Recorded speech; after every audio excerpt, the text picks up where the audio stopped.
की अगर बात की जाए तो उसके 3 मजबूत स्तंभ हैं, जिनमें मैन्युफैक्चरिंग, एग्रीकल्चर और सर्विस सेक्टर शामिल है। लेकिन सर्विस सेक्टर जीडीपी में 50% से ज़्यादा का योगदान देता है। फिर भी इस सेक्टर में अभी भी अपार संभावनाएं मौजूद हैं और इन्हीं संभावनाओं को ज़मीन पर उतारने के लिए ग्लोबल सर्विसेज एग्जीबिशन की शुरुआत आज से ग्रेटर नोएडा में हुई है। सर्विस सेक्टर को भारतीय अर्थव्यवस्था का एक मजबूत आधार बताते हुए राष्ट्रपति प्रणब मुखर्जी ने कहा है कि इस क्षेत्र में भारत को विकासशील देशों से विकसित देशों की कतार में ले जाने की क्षमता है।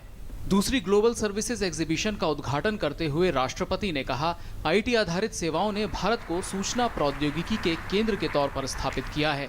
उन्होंने कहा कि आने वाले समय में सर्विस सेक्टर रोजगार पैदा करने के मामले में सबसे आगे होगा। The exponential growth of service sectors have opened themselves job opportunities in the software development, information technology, BPO services, financial inclusion and hospitality industries. In the years to come, the service sector can be one of the largest generation of employment. Make in India कार्यक्रम की सराहना करते हुए राष्ट्रपति ने कहा कि इसने योजना निर्माण के पुराने पड़ चुके तरीकों से अलग सरकार की भूमिका में बड़ा बदलाव किया है।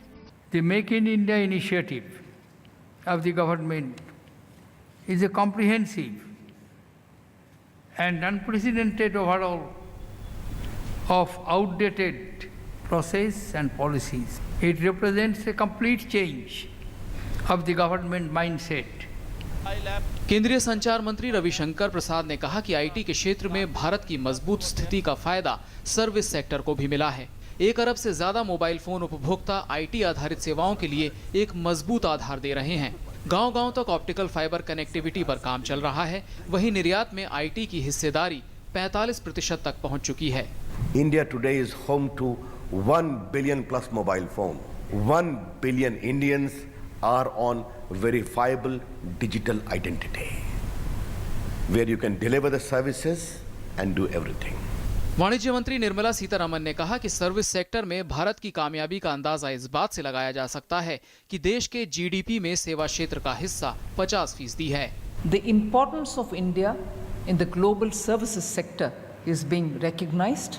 Although the global services trade itself is somewhere in the range of $5 trillion, and India's share is only about 155 billion in it. Greater Noida में 21 से 23 अप्रैल तक चलने वाली ग्लोबल सर्विसेज एग्जीबिशन में 70 देशों के 400 से ज्यादा प्रदर्शक हिस्सा ले रहे हैं। विश्व व्यापार संगठन द्वारा चिन्हित 12 सेवा क्षेत्रों, आईटी, टूरिज्म, मेडिकल जैसे क्षेत्रों में से 8 प्रमुख सेक्टर्स इस प्रदर्शनी में हिस्सा ले रहे हैं। इस दौरान बड़ी संख्या में निवेश आने की भी उम्मीद है। विकास सारथी, टीडी न्यूज़।